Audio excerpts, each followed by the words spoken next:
Este é a imagem do Deus invisível, primogênito de toda a criação.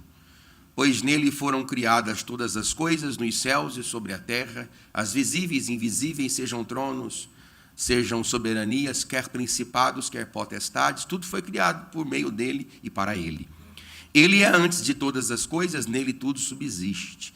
Ele é o cabeça do corpo da igreja, ele é o princípio, o primogênito de entre os mortos, para em todas as coisas ter a primazia.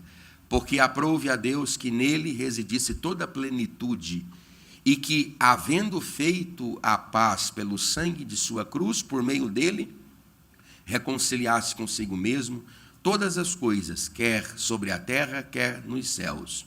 E vós outros também, que outrora éreis estranhos, inimigos por entendimento das vossas obras malignas, agora, porém, vos reconciliou no corpo de sua carne mediante a sua morte, para apresentar-vos perante ele santos, inculpáveis e irrepreensíveis. Se é que permaneceis na fé, alicerçados e firmes, não vos deixando afastar da esperança do evangelho, que ouvistes e que foi pregado a toda criatura debaixo do céu, do qual eu, Paulo, me tornei ministro. Somente até aí, por enquanto, podeis assentar em nome de Jesus. Irmãos queridos, eu estava dizendo na ministração da semana passada que o propósito de Paulo com essa epístola era proporcionar uma apologia doutrinária. A expressão apologia, ela transmite a ideia de uma defesa. Paulo está fazendo uma defesa da ortodoxia cristã. Nós precisamos considerar o fato de que a carta de Paulo aos Colossenses, ela é uma epístola de caráter cristológico, diferente da carta de Paulo aos Romanos, que é soteriológica, diferente da carta de Paulo aos Efésios, que é eclesiológica. Alguns entendidos chegou a considerar a possibilidade de que a carta de Paulo aos Colossenses fosse um resumo, uma síntese da versão de Paulo para a igreja aos Efésios. Mas essa hipótese ela foi descartada, uma vez que o cerne, o fulcro de cada uma das epístolas tem características literalmente diferentes. Enquanto a carta de Paulo aos Efésios, embora sendo irmãs, trata do corpo de Cristo, a carta de Paulo aos Colossenses trata da cabeça desse corpo, portanto, o assunto aqui é o assunto da cristologia. E por que o assunto da cristologia é abordado por Paulo apenas de forma específica nessa epístola e não em todas as outras epístolas? Lembra que Paulo escreveu pelo menos 13 epístolas no Novo Testamento: Romanos, Coríntios, Gálatas, Efésios, Filipenses, Colossenses, Tessalonicenses, Timóteo, Tito e Filemão. Mas apenas para essa epístola específica, Paulo está abordando a questão da cristologia. Tudo tem a ver com o destinatário. Nós estamos diante de uma epístola escrita por Paulo para uma igreja fundada por Epáfras, na região da Frígia, especificamente no vale do rio Lico, lugar que estava sendo frontalmente perturbado pelo pensamento gnóstico. O gnosticismo foi atuante a partir da 6ª década do 1º século da era cristã.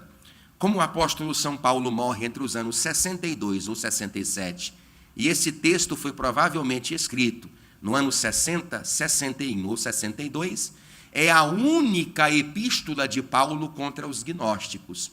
Todas as outras têm características distintas, mas contra o gnosticismo, somente esta. A Bíblia vai dizer, de forma muito clara, categórica e histórica, que há um silêncio escriturístico no Novo Testamento de pelo menos 30 anos, porque a próxima epístola a ser escrita após esse período são as epístolas de João. E todas as 5 cartas de João, tanto as 3 epístolas de João, o Apocalipse e o Evangelho, foram escritos a partir da 9ª década do 1º século da era cristã.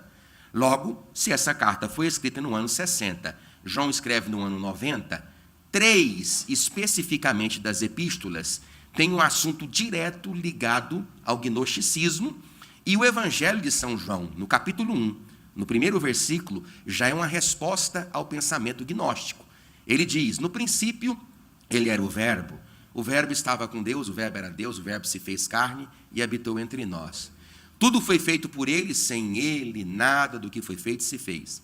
Notem a relação do escrito de João, no capítulo 1, dos versículos 1 ao versículo 4, com parte do texto que nós lemos aqui nesta noite, aonde mostra Cristo como sendo primazia, e de que tudo que foi feito por causa da glória do Cristo.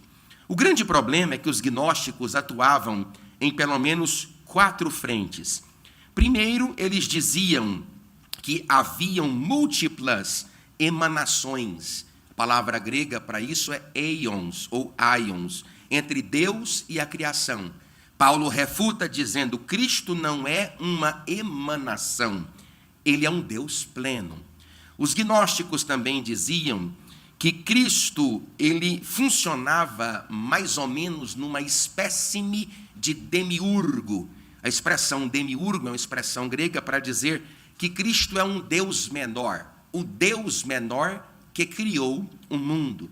Paulo refuta o pensamento gnóstico dizendo que Cristo é o Criador. Bereshit bara Elohim.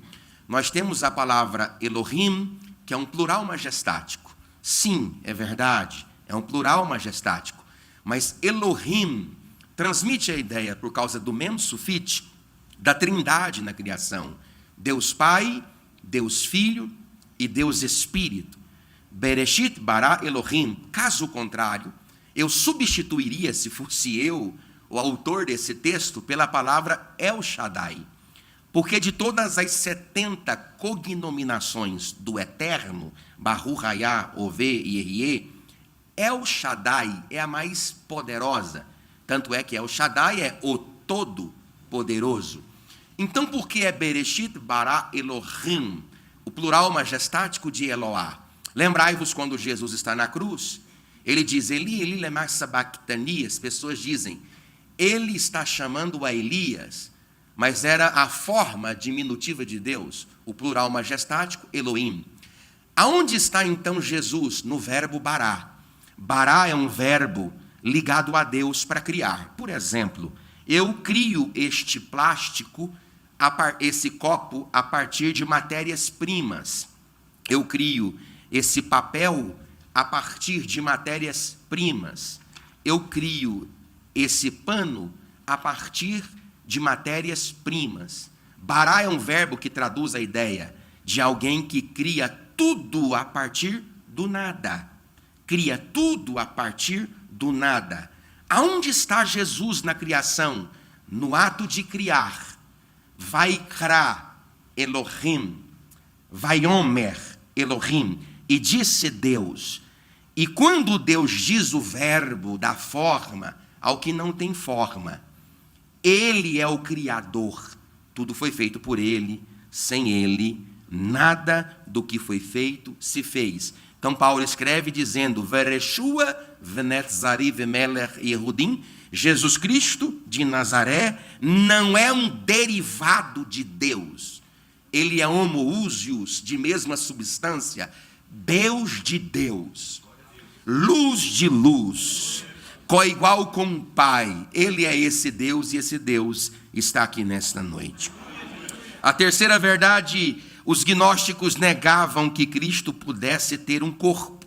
Tanto é verdade que a expressão grega dokel significa holograma, imagem, invólucro, carcaça, alguma coisa ligada a um envelope que recebe uma carta. A carta que é o importante, é a mente divina. O envelope para nada serve. Esse pensamento foi, inclusive, o pensamento de Apolinário, um dos pais da igreja, que propôs essa ideia de que o corpo de Jesus Cristo era diferente, servia apenas para uma questão de holograma. Isso é, de fato, uma logosofia que você enxerga, por exemplo, hoje, em pensamentos da nova era. Para você isso não faz nenhum único sentido que eu estou falando aqui, porque você não está com os seus pés sujos com a areia da Palestina. Logo, as dificuldades que você tem acerca da fé não são as dificuldades que esses irmãos possuíam acerca da fé que eles estão recebendo. Aí Paulo dá-lhe Bíblia, glória. Paulo dá-lhe Bíblia dizendo: Cristo veio em carne, contra a ideia gnóstica de que a matéria era má. Sabe qual era o pensamento de Apolinário? De que a maculidade da matéria contaminaria a deidade de Cristo, a divindade de Cristo. Por isso que Gregório de Nissa, Basílio de Cesareia e Gregório de Nazianzo disseram o seguinte: o que Jesus Cristo não assumiu, ele não curou. No livro sobre a encarnação do Verbo, de 387, salvo engano, Atanásio, o anão negro, presbítero em Alexandria, disse: se Jesus Cristo de Nazaré não é Deus, então todos nós estamos perdidos. Tanto é verdade que no ano 404, Jerônimo disse o seguinte: o mundo esteve prestes a se tornar ariano, se não fosse por Atanásio em Alexandria. Atanásio, por conta disso, foi exilado por Constâncio, filho de Constantino, 5 vezes, mas a sua igreja intercedeu por ele, não o substituiu como pastor, e aguardava vividamente ele ser liberto para voltar a apacentá-lo. Ele era liberto e ele voltou a ser refugiado, 5 vezes ao todo, jogando ele nos rincões mais distantes do Império Romano, porque ele defendia a ortodoxia. Tanto é verdade que tem aquela frase: Atanásios, o anão negro, contra mundos. O mundo quase se tornou herético, mas Deus sempre levanta aqueles que são fiéis para defender a sua palavra. Em quarto lugar, a salvação vinha através de um conhecimento secreto. Isso diziam os gnósticos, chamado de gnoses, cheio de fases. Mas o apóstolo Paulo disse: o verdadeiro conhecimento. Oh, glória! Diga graças a Deus, igreja. Você está aprendendo doutrina aqui. Diga glória a Deus, igreja. O apóstolo Paulo disse: o verdadeiro conhecimento está na pessoa de Jesus Cristo, nosso Senhor. Quando você pega o texto bíblico que nós lemos aqui, dos versículos 15 até o versículo de número 20, você tem aqui 6 características pontuais da pregação do apóstolo Paulo. 6. Logo, a mensagem de Paulo é uma mensagem centralizada, focada na pessoa de Jesus Cristo. Olha, você acha, queridos irmãos, que as igrejas de hoje estão interessadas em assuntos tão complexos como este? É claro que não. São assuntos que não fazem parte do cotidiano eclesiástico. São assuntos que não fazem parte do interesse da igreja, até que a igreja tenha contato com estes elementos pela primeira e segunda vez. A igreja, quando é acostumada a mastigar a palavra de Deus, ela não aceita a sobremesa como cardápio principal. Estas coisas são frituras, gorduras espirituais. A igreja se alimenta do verdadeiro evangelho de Jesus Cristo. Como era a mensagem de Paulo? Era de autoajuda? Não. Era de ajuda do alto. Como era a mensagem de Paulo? Era antropocêntrica? Não. A mensagem de Paulo era cristocêntrica. O homem está no lugar do homem e Jesus está no lugar de Deus. Ele é o Deus desta casa, Ele é o Deus da sua vida, Ele é o Deus dessa igreja. Levante a mão para receber. Ele é o Deus da nossa história e Ele está aqui em nome de Jesus. 6 verdades. Primeira, Jesus não é só o caminho para Deus. Jesus não é só o caminho para Deus, Ele é Deus. Olha o texto bíblico, leia a Bíblia direitinho, pelo amor de Deus. Este é a imagem do Deus invisível. Olha aqui, Paulo não diz esta é a imagem, porque não é uma logosofia. Você notou a conjugação verbal no texto? Você notou aqui a ideia gramatical? Este é a imagem. Ele não está dizendo esta é a imagem, porque Jesus não é um aions, não é um doquel, não é uma logosofia. Jesus Cristo é uma pessoa. Ele estava na região meridional do Mar da Galileia, Lago de Genazaré. Ele foge da multidão, vai para a região de Decápolis, Rafana, Canata, Diões, Etópolis, Gadara, Gesara, Damasco e Filos. Ele volta para a região e de repente ele é surpreendido com uma grande multidão que está diante dele. Eu estou no Evangelho de São João. Aí quando ele vê a grande multidão, ele tenta correr. Aí ele corre para lá, corre para cá, não tem jeito. A multidão toda quer comer pão. Aí ele diz: nenhum pão eu tenho para dar-vos, a não ser eu mesmo, o pão vivo que desceu do céu. Aí ele começou a arrochar o discurso, porque ele descobre que o povo estava procurando ele para comer pão. O pão que ele fornecia, não o pão que ele era. Irmão, deixa eu dizer para você que está sentado nesse culto chato de doutrina, Jesus está feliz com você, porque você não está aqui por causa de uma revelação, nem por uma porta que precisa se abrir, nem por um milagre que precisa chegar. E deixa eu dizer, eu não anulo essa possibilidade. Deus abre porta, Deus faz milagre, Deus derrama cura, Deus derrama graça, mas a sua dádiva maior nesta noite é assentar aos pés de Jesus para aprender a sua palavra, porque ele é fonte inesgotável de ensino. E quem quer aprender esta palavra, diga glória a Deus. Ele olhou para aquela multidão e disse assim: vocês tudo podem largar fora, porque hoje eu não vou dar pão para ninguém, a não ser o pão que eu sou. Eu sou o pão vivo que desceu do céu, e quem não comer deste pão não é digno e não tem parte comigo. Ah, irmão, o apóstolo Pedro zangou com Jesus. Ele disse assim: o senhor está perdendo popularidade, o povo já foi quase tudo embora, o senhor perdeu curtida no Instagram, ninguém está compartilhando suas postagens. Aí Jesus olhou para Pedro e disse: por que você já não for também? Porque a partir desse texto, está lá no versículo, no contexto imediato, diz que Jesus começou a perder discípulos. E quando ele foi para o grupo dos 12, ele disse: por que vocês não foram também? Aí Pedro teve esse entendimento: para quem? Ele não disse para onde. Para quem iremos nós, se só tu tens palavra de vida eterna? Paulo está dizendo: este quem? Este homem. Ele diz ele diz este quem? Este homem. Esta é a imagem do Deus invisível. Este, não é esta é a imagem, é este. A conjugação não fecha. Se você colocar isso aqui no computador, ele vai dizer que está errado. Mas não é sobre alguém, não é sobre coisa, é sobre uma pessoa. E ele se chama Jesus Cristo de Nazaré, a visão visível do Deus invisível que nós adoramos nesta casa. Ele é Deus, irmão, diga graças a Deus. E ele está nesta casa. E nós não precisamos de absolutamente nada além da sua própria presença para nos assentarmos aqui e aprendermos sobre a sua palavra e sobre a sua glória. Segunda coisa, Jesus, o princípio de todas as coisas. Olha o texto 15b e 16a. O primogênito de toda a criação. Jesus, o primogênito de toda a criação. Por quê? Porque tudo que existe, existe a partir da sua própria existência. Está lá, tudo foi feito por ele, sem ele nada do que foi feito se fez. Se existe existência em algum lugar, ou tudo a partir do nada, isso se deu nele, na pessoa dele.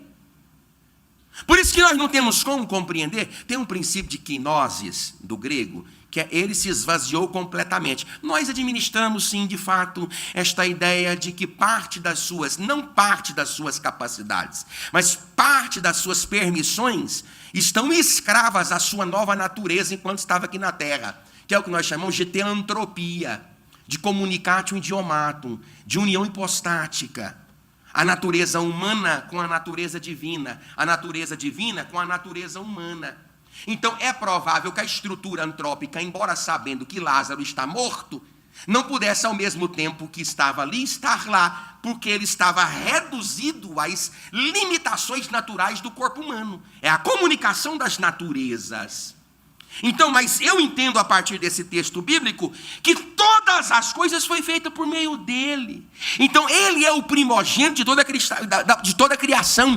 A mensagem de Paulo era uma mensagem que apontava a pessoa de Cristo, as capacidades de Cristo, o atributo de Cristo. Sabe qual que é o nosso problema na igreja? É que nós acostumamos a igreja a ser palatável a um outro tipo de mensagem, que não seja uma mensagem onde Cristo está no meio. O homem está no meio, um dom está no meio, uma tarefa está no meio, uma realização está no meio, um propósito está no meio, uma campanha está no meio. Mas aqui não, Jesus está no meio e todo o resto é lateral. Tem que entender isso. Terceiro lugar, Jesus, o Criador de todas as coisas. Você pode dizer glória a Deus? Repita comigo: tudo foi criado por meio dele. Agora fala alto: e para ele. Jesus, o Criador de todas as coisas. Quarto, Jesus, o doador e o conservador de todas as coisas. Ele é antes de todas as coisas, nele tudo subsiste. Versículo 17, parte A. Irmãos, olha aqui para mim. Nós não temos como redimensionar, dimensionar, contabilizar, medir, diagnosticar o que é Deus. Não dá para entender isso. Assim, a gente entenderia um pouco melhor sobre o que é isso isto que eu estou falando se nós compreendêssemos uma ideia de física quântica, subatômica, alguma coisa que tenta explicar o tempo fora do tempo. Talvez a compreensão auxilie um pouco. Um Deus que sustenta 100 bilhões de anos-luz na palma da sua mão direita, na mão esquerda ele pega esse copo descartável, para ele as duas coisas a mesma. Porque noção de tempo, noção de peso, noção de tamanho, isso é para ti. Para mim, eu enxergo o sol daqui. Não porque eu tenho habilidades fenomenológicas com a minha visão, é porque eu sou extremamente grande em relação a mim. A 158 milhões de quilômetros eu enxergo ele aqui. Mas a minha visão, enquanto a Terra faz a curvatura, tem habilidades no máximo de enxergar entre 37 a 50 quilômetros.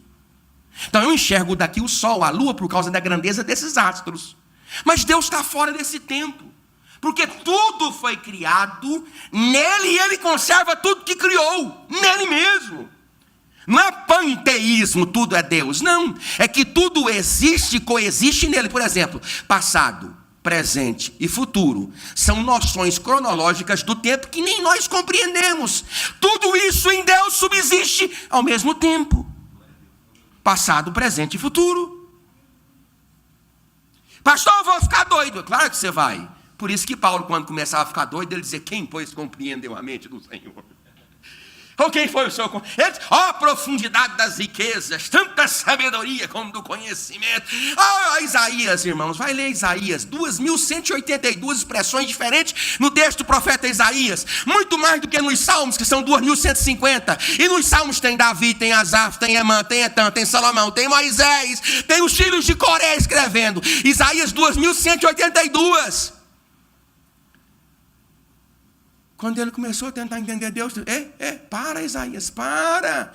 Porque assim como os céus estão mais altos do que a terra, alto quanto? Eu estava viajando de avião esses dias, eu estava a 12 mil quilômetros de altura. Alto quanto?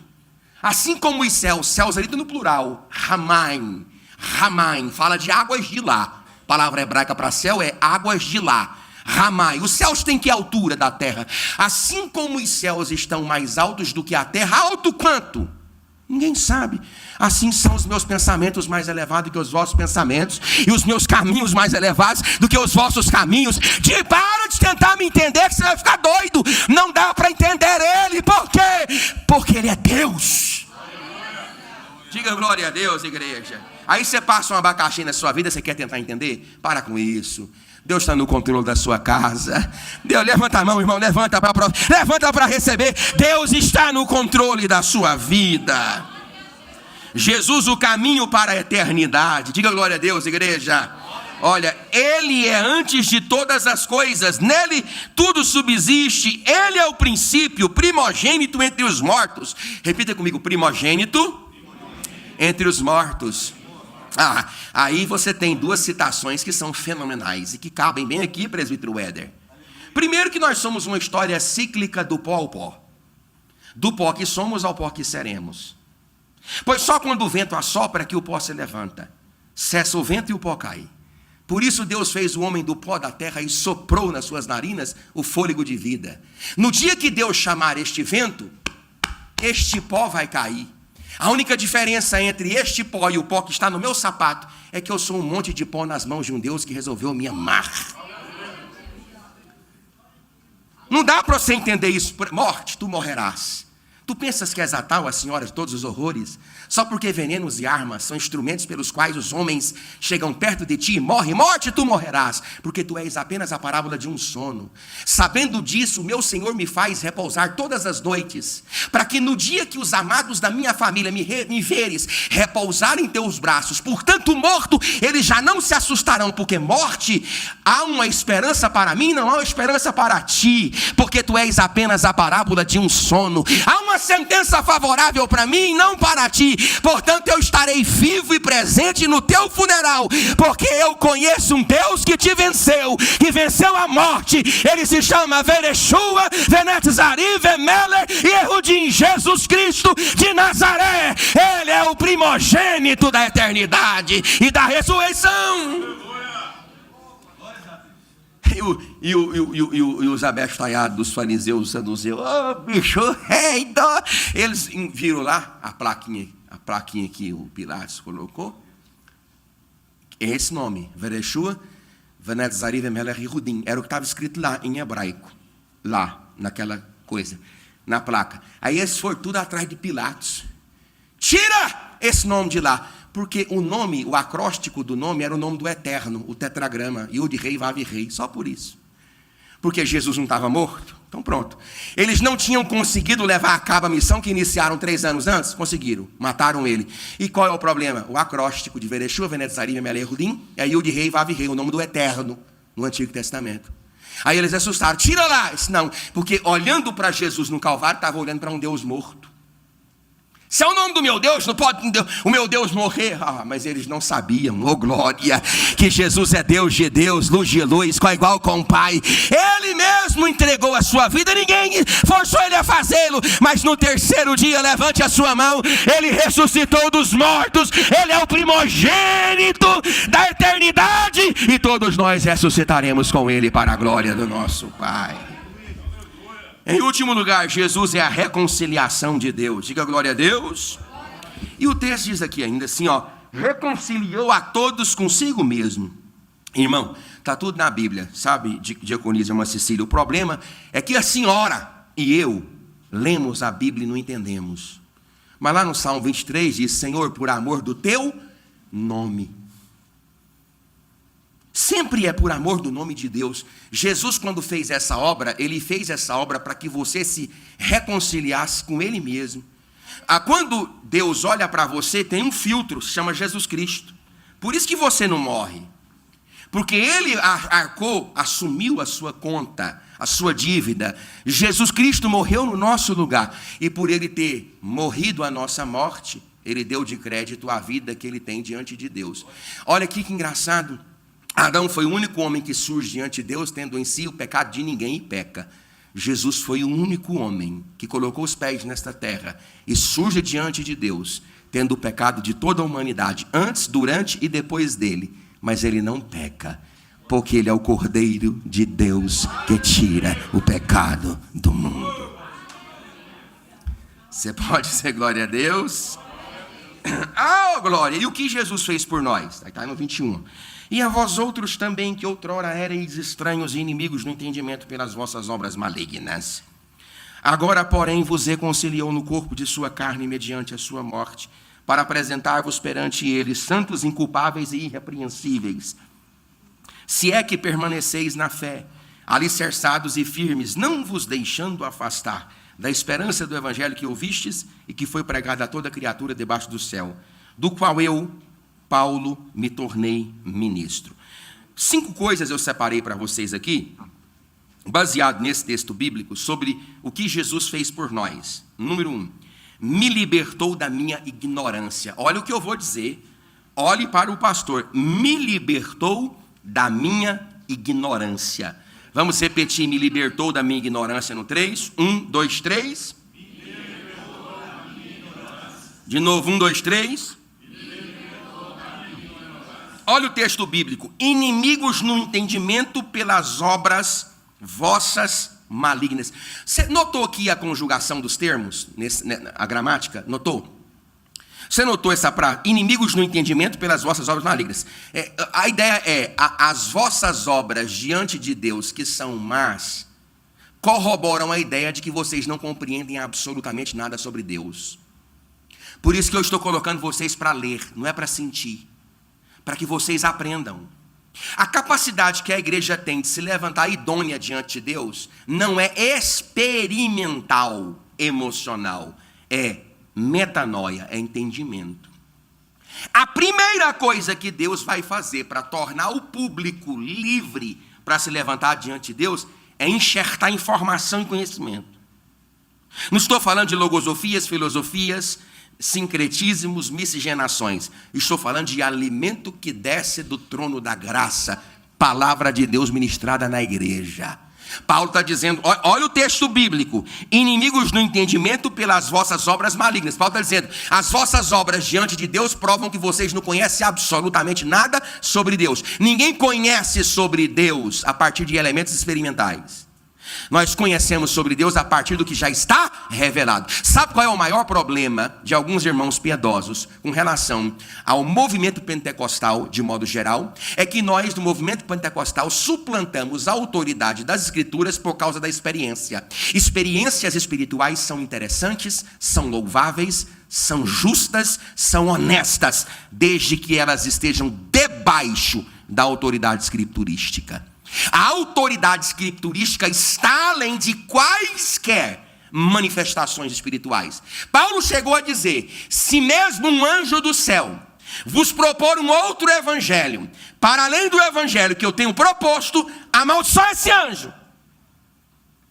Não coloquem visões acima da autoridade que já foi dada, a autoridade escriturística, a autoritatividade apostólica. Paulo está dizendo para os irmãos em Colossos que a prova do desconhecimento de Deus é o comportamento promíscuo. O que é que Cristo fez? Trouxe a mim o conhecimento. Olha, ele é o verbo. Meu Deus, se ele é o próprio conhecimento, na sua máxima expressão. O que é a Bíblia Sagrada? É o verbo de Deus, escrituristicamente. É a palavra de Deus. Eu não posso elevar qualquer que seja a atmosfera emocional e nem qualquer que seja a atmosfera espiritual e suplantar por conta daquilo que eu sinto. Irmãos, nós somos filhos do romantismo. Esse é um grande problema da nossa escola francesa, irmão Alisson, pastor Alisson, vou ter que acostumar agora, pastor Alisson, porque Descartes disse assim: penso, logo existo, racionalismo. Só que nós não, sinto, logo existe, nós somos romantistas. Por isso que uma igreja que trabalha com estas demandas é lotada, que o povo está doidinho para poder sentir. Só porque tu estás aqui para poder pensar. E Deus vai até te fazer sentir, e eu quero que Ele te faça sentir. Mas se primeiro que aquilo que você sente na sua alma atravessar e derrubar as convicções da sua mente. O Deus que fala no coração é o Deus que primeiro fala na mente. O Deus que fala na mente fala no coração. O Deus que fala no coração fala na mente. Ele faz a obra na mente e no coração e na mente. Esse Deus está aqui, a sua própria palavra pregada. Quem crê nesta verdade, diga glória a Deus. Primeira coisa que Jesus fez, Ele me libertou da minha ignorância. Segunda coisa, mostrou que a minha inimizade com Deus. Eu não sabia. Meu Deus, está na Bíblia, né? Mostrou que minha inimizade com Deus é uma questão de desentendimento. Olha aqui, repita comigo, irmãos. Ereis. É difícil, né? É que a minha Bíblia, ai meu pai, ela é de equivalência formal. Então ela é mais difícil. Repita comigo: ereis, estranhos e inimigos. Olha, você está vendo que o desconhecimento de Deus, a partir do entendimento ou do não entendimento das Escrituras, me coloca como estranho?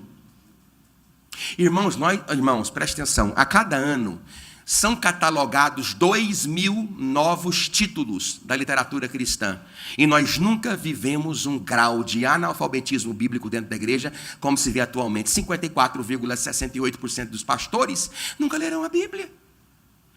As estatísticas dizem que apenas 7% das pessoas que estão na igreja compreendem o que é pregado. Algumas pessoas chegam a considerar a hipótese de que as epístolas eram esposas dos apóstolos. E ainda tem gente que diz que Jesus tocava um instrumento de cordas chamado esquife. Outro dia um irmão piedoso na internet disse que quem evangelizou o filho pródigo foi os porcos. E esse povo tem voz para falar o seu coração, porque o entendimento eles não falam. Porque não tem como alguém com esse tipo de teologia falar o entendimento de ninguém. Aí as pessoas aplaudem, compartilham, curtem coisas que não correspondem com a verdade de Deus. Olha o que esse texto está dizendo aqui, meu querido e minha querida, que a minha inimizade com Deus é fruto do meu desentendimento bíblico. Vocês estão ouvindo o pastor? Diga amém. Número 3, assumiu com sua vida minha morte e morreu no meu lugar. Aí o que ele faz? Ele vos reconciliou no corpo de sua morte. Repita comigo, irmãos, reconciliou. Fala alto, lindeza, no corpo de sua morte. Aí eu não vou falar sobre a soteriologia, porque eu não tenho tempo. E também porque vocês já sabem, esse é um processo soteriológico em Cristo Jesus nós somos salvos, estamos sendo salvos e seremos salvos. Na justificação ele me liberta da pena do pecado, na santificação da influência do pecado, na glorificação da presença do pecado. A justificação é um ato de Deus, não é um processo. Processo é santificação, justificação é um ato. Não tem aqui quem é mais justificado, existe justificado. Eu não sou mais ou menos justificado. Caso fosse assim, a salvação seria meritória. Não é sobre aquilo que você faz, é sobre aquilo que Deus fez. Irmão, era para você ter dado glória a Deus bem alto. Quinto lugar, quinto ou é quarto? Quarto? Então eu estou errado. Ah, tá. Ele me leva a assumir a minha responsabilidade. Repita comigo: responsabilidade e piedade. E nós aqui do Ocidente ligamos a palavra piedade a gestos generosos. Não é. Piedade, nos primeiros séculos da era cristã, é vida com Deus. Tanto é que tem uma frase muito conhecida: cuida da sua piedade que Deus cuidará da sua reputação. Piedade é vida com Deus. Nós estamos muito preocupados com a nossa reputação e esquecendo da nossa piedade. A vértice correta é: cuide da sua piedade que Deus preserva a sua reputação. Diga glória a Deus. Me leva a assumir a minha responsabilidade e piedade. Se é, olha aqui, que permaneceis na fé, alicerçados e firmes. 3 coisas: permanecer na fé, alicerçado e firme. Agora olha para mim. Você está na fé? Você está alicerçado? Você está firme? Está firme, irmão? Paulo está dizendo, o que ele está dizendo? Que a minha relação de transformação está ligada à minha permanência. A minha permanência em Deus. Permanência na palavra. Permaneça na sua presença. O problema aqui é que muitos irmãos não firmam. Irmãos, eu tenho obreiros aqui na igreja. Obreiros. Eu vou falar, está gravando. Ele não trabalha fora, não. Ele mora na cidade. Não trabalha fora. Está aqui o tempo todo. Não tem 3 cultos seguidos.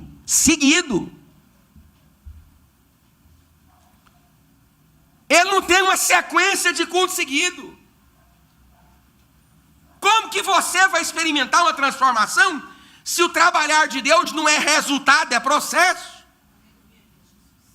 Não é só colheita, também é semeadura. Pastor, eu não entendo o que o senhor fala. Ele não entende o que eu falo. Ele não entende o que os outros companheiros falam, porque ele conversa na hora da pregação. Ele não olha nos meus olhos ou nos olhos de quem está falando enquanto escuta. Porque se ouve bem quando se olha nos olhos de quem está falando. Como que ele vai entender o que ele não está escutando? Porque uma coisa é escutar, outra coisa é ouvir. Chamar Israel, Adonai Elohim, Adonai Ahad. É o texto mais importante esse Adonai Verish Mereha. Os 2 mais importantes: chamar Israel. Ouça, ó Israel, assim diz o Senhor vosso Deus é Deus, o Senhor vosso Deus é um. Ele anda na igreja o tempo todo, bebe água o tempo todo e quer aprender essas coisas difíceis. Nunca vai aprender, porque ele não está alicerçado. Você já viu o alicerce sair do lugar? Você já viu quem está inabalável sair do lugar? Você já viu quem está firme sair do lugar?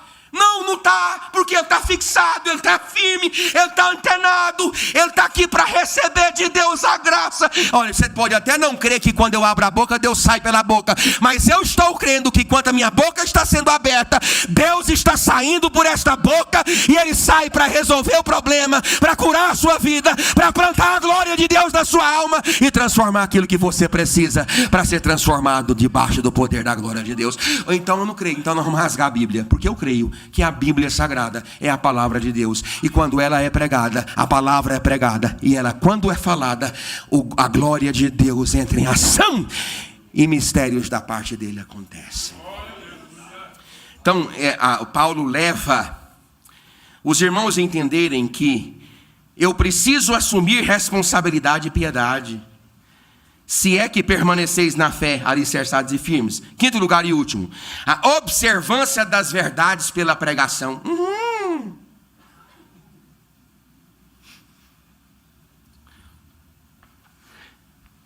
Vocês acham, vou falar mais para não ouvir, Vocês acham, irmãos, que eu não sou confrontado a todo tempo a tentar ser mais palatável? Me machuca tanto isso?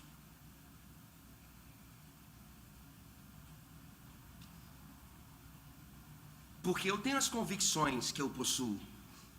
Eu tenho as convicções, até porque eu sou essa ferramenta que vocês estão vendo. Eu não posso abrir mão do propósito de Deus na minha vida. Eu tenho companheiros aqui que complementam a minha fraqueza na atuação de ministério que eles exercem. Mas este é o meu. Muitas vezes, inclusive há uns 10 dias atrás, fui convidado a repensar a forma de trazer a palavra. Tornar o ambiente da ministração bíblica um quanto mais palatável, mais favorável, mais aplicativa. O que eu faço? Eu agrado a Deus e correspondo à igreja com a necessidade, ou eu agrado a igreja com desejo e desagrado a Deus e necessidade? Qual é a minha responsabilidade?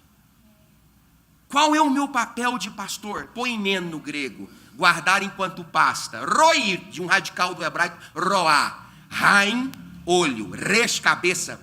Yud, mão. Qual é a responsabilidade do pastor? Eu sei que a igreja deseja, arqueja, clama por um pastor que toma 25 cafés por dia em 20 casas diferentes. Sobe num púlpito para falar água e palha para a igreja. Eu sei que essa é a perspectiva de uma igreja. Um que anda para lá, um pastor para cá, e conversa e carrega. É bom. Mas a principal função de um pastor é proteger o seu rebanho enquanto ele alimenta. E a responsabilidade de trazer um alimento para a igreja, ela é do pastor, do presbitério da igreja. Ele abre a boca para falar e ele tem consciência de que ele é honesto diante de Deus para trazer um alimento que a igreja é alimentada e o poder dela é transformado. Quantos casamentos foram salvos só porque se assentam aqui no culto de doutrina? Eu estou falando que eu vou para o gabinete pastoral. Eu atendo esses irmãos, essas irmãs ali. Quantas pessoas marcaram para fazer reuniões comigo e depois do culto, o pastor, não precisa mais. O que Deus falou hoje já foi suficiente para transformar minha casa. Sabe por quê, querido? Pode alguma coisa ser difícil? Pode, mas essa palavra que às vezes você não entende, e não é anormal você não entender, nem pastores entendem, nem muita gente que deveria entender, entende. Mas uma coisa eu sei, o Espírito Santo, ele está falando nesta casa. Você pode não entender o que ele está dizendo, mas ele vai atuar na sua mente, vai colocar fome pela sua palavra. É o nome de Jesus há de ser glorificado. Você crê nisso? Diga glória a Deus. Então, Jesus me leva a entender que as observâncias das verdades pela pregação. Olha aqui, ó. Deixando-vos afastar da esperança do evangelho que ouvistes. Repita comigo. Evangelho que ouvistes. Então, Jesus me leva a observar as verdades através da pregação. Evangelho que ouviste. Lá em Levítico, vai crá Adonai. Lá em Levítico. Vai crá Adonai a Moshe, Avino, vai Omer. A hora que Deus apareceu para Moisés e chamou o Senhor a Moisés na porta da tenda da congregação, ele disse: todo relacionamento com Deus é relacionamento anunciável, por meio da pregação, da querigmática, da fala. Nós estamos aqui para anunciar a palavra de Deus. E a palavra de Deus é suficiente para mudar a sua história. Irmãos, como está sendo difícil ser um pastor bíblico hoje. Vocês não sabem o que é. Porque as pessoas olham na internet aquelas coisas lá e eles dão... Até nós sentimos pressionados a ser mais pragmáticos. Mas eu oro a Deus e peço: Deus, olha aqui, irmãos, vocês assentados, me escutando já há 1 hora quase. Hoje eu preguei lá, quando eu olhei para o relógio, eu tinha falado 1 hora e 45 minutos. A hora que eu falei de parar, o povo não quis. Ontem também, do mesmo jeito. E eu enfermo e doente. Domingo preguei aqui enfermo e doente. Eu vou continuar defendendo a verdade do Evangelho de Deus. Eu não vou mudar. Aí Paulo... vou só falar assim. Aí Paulo falou assim, ó, aí eu preguei aqui o que Jesus fez por nós. Aqui terminou só 2 minutinhos. E o que ele, Paulo, pastor Alisson, está fazendo por Cristo? Aí, ó, agora me regozijo nos meus sofrimentos por vós. Olha que coisa. E preencho o que resta das aflições de Cristo na minha carne. Olha que texto triste. a favor do seu corpo, ou seja, da igreja. Então, Paulo, então quer dizer que você se alegra do sofrimento que você sofre em favor de um corpo que não é seu? Sim. Veja, lê o texto. Que é a igreja, da qual me tornei ministro, palavra Hilpiretes, que é escravo de Galés, de acordo com a dispensação da parte de Deus, que me foi confiada a vosso favor, para dar pleno cumprimento à palavra do Senhor. Eu me lembro aqui de 1719, diácono irmão Milton, quando o conde Zinzendorf foi ver o quadro de Domenico Fitti. O nome do quadro era Ecce Homo. E tinha uma frase debaixo do quadro. O quadro era a imagem de Cristo salpicado de sangue, coroa de sangue na sua cabeça. É claro que é praticamente uma imagem da Renascença daquele período. Eu estou aqui em 1719.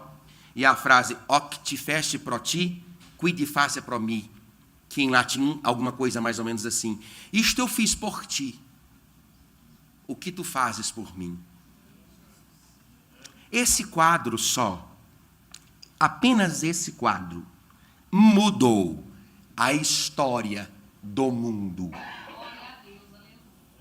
Porque o Zinzendorf viu o quadro e falou assim: nossa, até hoje eu tenho sido um cristão como qualquer um na igreja, mas a partir de agora, Senhor, eu serei diferente. E o que o Senhor me exigir, eu vou fazer, ainda que me custe o que custar. Passou 2 anos, recebeu na porta da casa dele alguns refugiados hussitas, huguenotes, lá descendentes de John Hus, século XIV. 300 irmãos refugiados e expulsos. Eram os irmãos moráveis. Em 1722, salvo engano, começou uma oração de segunda-feira, marcada para um único dia. Eles começaram a oração nesse dia, e durante 100 anos eles oraram. 100 anos. Um homem e uma mulher, dentro de uma igreja, orando. 100 anos. Pastor, que grande obra? Não, essa ainda não foi obra. Eles embarcaram, os moráveis, com outra pessoa importante, que vocês vão saber agora quem, John Wesley. E a embarcação quase naufragou, irmã Glaucia, e todos morreram. E os moráveis estavam sentados na proa do navio, só aguardando a morte, cantando os hinos celestiais e sorrindo.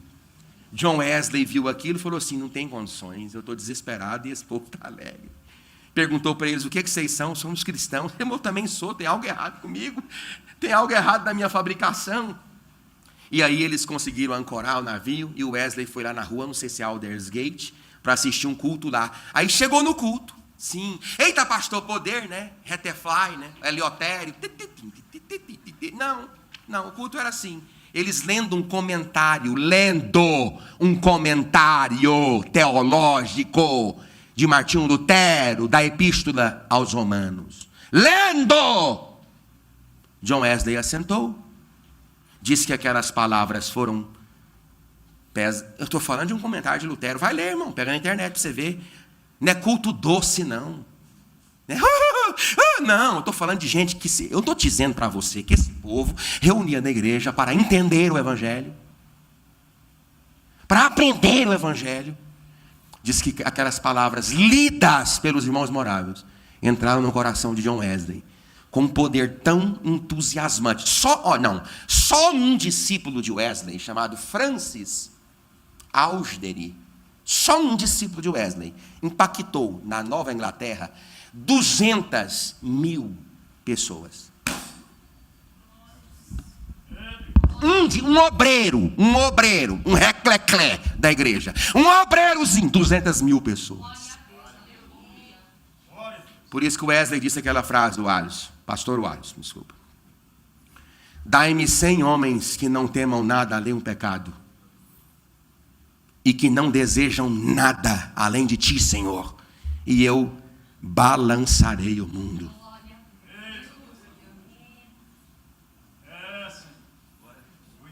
Diga graças a Deus. Que Deus nos ajude hoje e sempre. Se você souber o poder que tem de Deus aqui nesta noite, Se tu soubestes os anjos de Deus, eu não estou vendo nenhum, irmão, nunca vi um anjo na minha vida. Esses irmãos da internet que vê anjo, eu não sei como que funciona isso, não. Essa intimidade tão grande, não. O joelhinho dele mais liso do que bumbum de neném.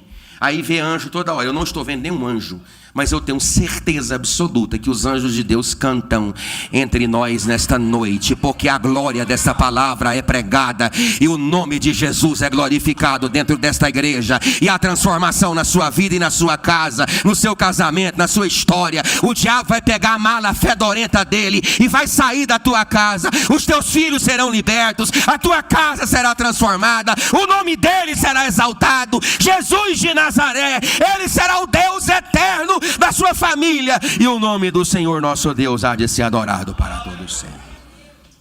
É nisso que eu creio. Senhor meu Deus e Pai, que o Senhor possa abençoar todos nós, teus servos fiéis, ó Pai, que estão aqui para aprender a tua palavra, homens e mulheres de Deus que se dobram diante das tuas escrituras. Obrigado, Pai, dai-nos entendimento para entender a tua palavra. Dai-nos, ó Pai, entendimento para entendermos a tua glória. Dá entendimento para esta igreja, para que ela possa aprender cada vez mais. Pai, eu sei que algumas coisas são complexas, são difíceis, mas o Senhor pode tornar palatável estes assuntos diante da igreja. Fala ao coração do teu povo, fala ao coração da tua casa, fala ao coração desta igreja. Entra, Pai, nas famílias. Meu Deus, eu não posso lhe dizer nada, absolutamente nada, porque tu és soberano e eu sou apenas teu servo, mas tu podes, ó Pai, me ajudar na pregação desta palavra. Tu podes fazer o milagre, ó Pai, que tanto essa igreja necessita. Tu podes fazer a realização que tanto essa igreja espera. Portanto, eu te peço, transforma famílias, transforma vidas, transforma as casas. Cura, Pai, de enfermidades, cura com teu poder, cura com a tua glória. Ó Deus, nós te invocamos em nome de Jesus.